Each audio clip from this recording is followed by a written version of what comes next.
जय श्री राम। आज हम बात करेंगे कि हनुमान चालीसा पढ़ने वालों के जीवन में किस प्रकार से सकारात्मक बदलाव आ सकते हैं। बच्चे से लेकर बड़ों तक हनुमान चालीसा अक्सर सबको याद रहता है। हनुमान चालीसा एक मंत्र है।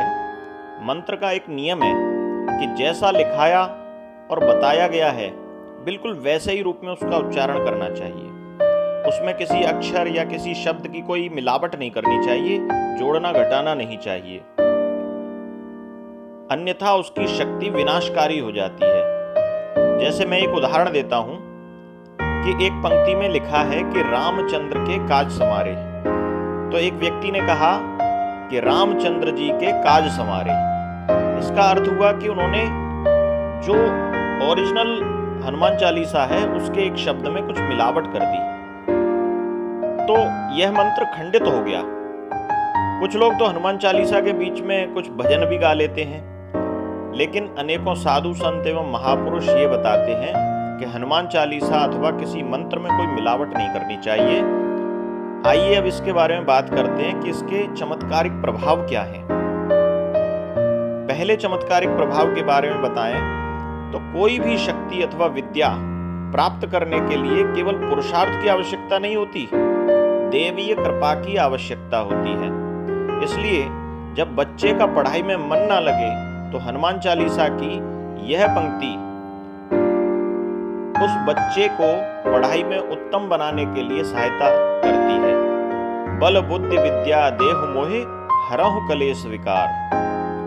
दूसरा प्रभाव, हनुमान चालीसा पढ़ने वाले को कोई भूत प्रेत अथवा कोई नकारात्मक शक्ति छू नहीं पाती, क्योंकि हनुमान जी उस व्यक्ति के चारों ओर अपनी कृपा का एक आभा मंडल बना देते हैं। हनुमान चालीसा की ये पंक्तियां इस बात का स्पष्ट प्रमाण है कि भूत पिशाच निकट नहीं आवे, महावीर जब नाम सुनावे। तीसरे प्रभाव की बात करें, अगर आप किसी कार्य को सिद्ध करना चाहते हैं, वह कार्य स्वार्थ नहीं परमार्थ के लिए हो, यानी राम कार्य बन जाए, ऐसा कोई कार्य हो, भले ही वो आपका कार्य हो, तो हनुमान जी उस कार्य में आपकी सहायता करते हैं। कार्य सिद्धि के लिए हनुमान चालीसा के भीतर ये पंक्तियां इस बात का प्रमाण देती हैं कि भीम रूप धरे असुर संहारे, रामचंद्र के काज संवारे। चौथे प्रभाव की बात करें, कहा जाता है कि हेल्थ इज वेल्थ, स्वास्थ्य ही धन है।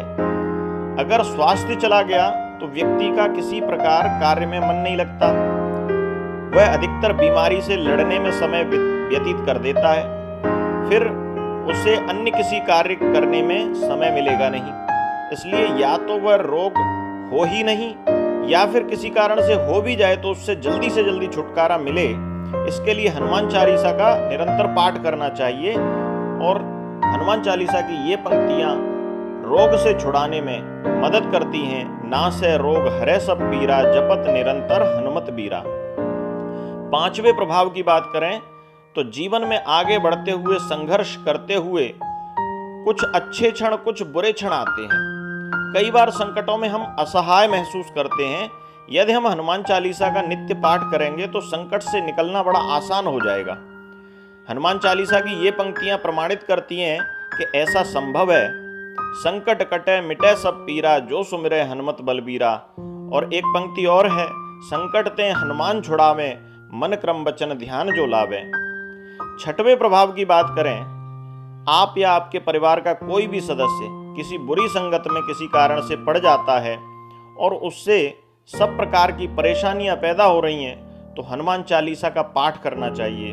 हनुमान जी उस कुसंग पर बुरी तरह से प्रहार करते हैं, उसे समाप्त कर डालते हैं।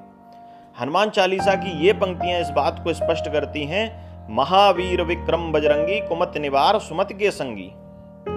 सातवां प्रभाव, यदि आप किसी भी बंधन में हैं या आपको कोई ब्लैकमेल कर रहा है अथवा आपकी कोई मजबूरी का फायदा उठा रहा है, तो हनुमान जी उससे मुक्ति प्रदान करते हैं। ये पंक्तियां, जो सतबार पाठ कर जोई कोई, छूटे बंदे महासुख होई। हनुमान चालीसा की ये पंक्तियां बंधन से निकालने में सहायता प्रदान करती हैं। आठवां प्रभाव, किसी भी प्रकार का अगर डर है तो हनुमान चालीसा का पाठ हनुमान जी की कृपा से आपको निर्भय बना देता है। हनुमान जी की कृपा से सभी दैवीय शक्तियां आपके अनुकूल हो जाती हैं। हनुमान चालीसा की ये पंक्तियां, सब सुख लहै तुम्हारी सरना, तुम रक्षक काहू को डरना, इस बात का स्पष्ट प्रमाण है। 9वां प्रभाव, आपके मन में किसी भी प्रकार की जायज मनोकामना है तो हनुमान जी की कृपा से वह हनुमान चालीसा पढ़ने से पूर्ण हो जाती है। और मनोरथ जो कोई लावे, सोई अमित जीवन फल पावे। इस प्रकार हनुमान चालीसा का प्रभाव सकारात्मक रूप से हमारे जीवन को प्रभावित करता है। हनुमान चालीसा का निरंतर पाठ करते रहें, हनुमान जी का गुणगान करते रहें, श्री राम की कृपा प्राप्त करते रहें। जय जय श्री राम, जय हनुमान।